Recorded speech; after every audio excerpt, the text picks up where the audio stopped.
I have a secret weapon that is going to change your cooking in a big way. Sous vide. But what is it and why should you get one? Sous vide is French for under vacuum. Now, with sous vide, you have three main components. You have your sous vide wand, you have your container, and you have a vacuum sealer.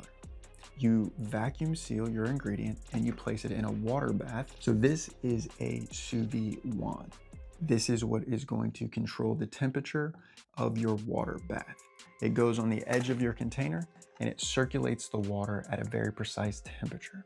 Now, the temperature that you choose is dependent upon a couple of different things. Protein that you use, the thickness of that protein, the desired doneness of that protein, and the desired texture of that protein. To help you out and to get you started, I compiled some of the common temps and times, as well as describing what texture you would get if you use those temps and times. I've compiled that into a PDF in the description below, so it will help you get a jump start on sous videing. Another component is the container. Now the container, you can use a pot, those square cooking containers. You can use just about anything. People convert ice chests and cut a hole in it so you can put the wand through there if they have bigger stuff. The one I use is also from Innova. When you use a sous vide, sometimes you can cook things for like 30 hours. This has a top, keeps the moisture in, you don't have evaporation problems. You can kind of just really truly set it and forget it. The other thing is a vacuum sealer. Food Saver has vacuum sealers, Innova has vacuum sealers. You can kind of use any vacuum sealer you want. When people start asking about sous vide or having conversations about sous vide, they're like, oh, so you're just kind of like boiling it or something? And I have to explain it to them that no, you're not boiling it. You're circulating water around a piece of meat at a very precise temperature, and because it's vacuum sealed, you're getting great contact. Water is a good conductor of heat, so you're getting that contact all around, say that pork shoulder or that steak. So you are getting very precise temperatures. And what it does is it cooks it all the way through, and it will never exceed that temperature. Unless there's a malfunction, that sucker will stay at 130. If you're doing a steak and you want medium rare, you set it at 130, it will never go over 130. The reason that I think sous vide is great for home cooks is you're not gonna overcook stuff anymore. Another thing is your food will be repeatable all the time. Not only that, the searing process is the most you'll have to do as far as like cooking on the stove, which takes not a whole lot of time. So it'll cut down on your time in the kitchen on a nightly basis if you use it correctly. So it can be super beneficial. It's repeatable, it's simple, and it will help your cooking a lot. You sous vide an ingredient. It's done. Then what do?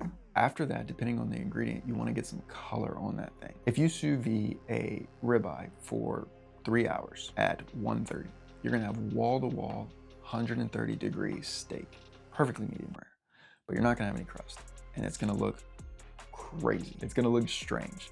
What you wanna do is you wanna take it out of the sous vide bag, and you want to dry that thing off as good as you possibly can. And you want to put a crust on it. That browning is called a Maillard reaction. And in order to achieve that reaction, you need low moisture and high heat.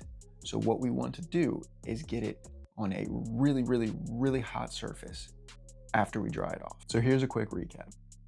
You can use the quick guide that I put in the description below, select your temps and times, set your sous vide, get the water bath going, season your ingredient, protein, whatever it is, vacuum seal it, place it in the water bath. When it is done, remove it, dry it off, get it on a hot, hot surface, and you're good. You're done. It's very simple. I think you should get one.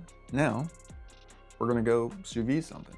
We're gonna do a pork roast. All right, so we're gonna get started with filling our container with water. We're gonna set our sous vide. We're doing 175 for 28 hours. All right, now we're going to season the pork. Dry it off really well. And then we're going to trim some of the fat off. Then we're gonna use mustard as our binder.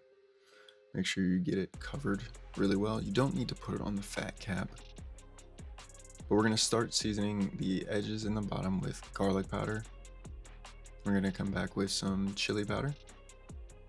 Then we're gonna season with salt, and this is a thick piece of meat, so you need a fair amount of salt. We're gonna salt the fat cap really well. I'm gonna add some pepper. Now we're gonna put in the sous vide bag, and this pork shoulder was a touch too big for the sous vide bag, so this was a little bit of a pain. Eventually, got it to work though. Make sure that you clean the edges of the bag so that the seal from the vacuum sealer holds up. And place it in our vacuum sealer and then vacuum seal it down. Now it's ready to go in the water bath. Place it in the water bath and you can put your top on it and it is good to go. Now it will sit like this for 28 hours. Don't need to do anything. And when it's done, we're just gonna pull it out. All right, so it's been 28 hours. We're gonna turn this thing off. We're going to pull it out, and I like to keep the juice that is in the bag. So we're going to strain that out, and we can add that later to the pork once we pull it apart. Again, I told you it was gonna look pretty crazy, so it does not look super appetizing. It looks a little drab, so we need to dry this thing off and get it under some high heat. All right, I think it was in the oven for about 8 to 10 minutes, and look how tender this thing is. The bone just slips right out, just breaks apart. Yeah, super tender and delicious. We ate this with black beans and rice, and I made something my kids called green sauce. And yeah, it was really good, super tender. It's really great. So that was our pork shoulder, and it came out great. It was super flavorful. The fat was rendered on top. It was nice and crispy on top. And it just went really well with those black beans. Sous vide is super simple. It is something that anybody can do and can do it relatively well. The guide is in the description below. Grab it, pick a protein, give it a try, and just see how it goes. Thank you for watching. If you got something from this, I would love for you to consider subscribing and just joining us as we learn more and we figure out ways to improve our cooking in the kitchen. And yeah, so thanks.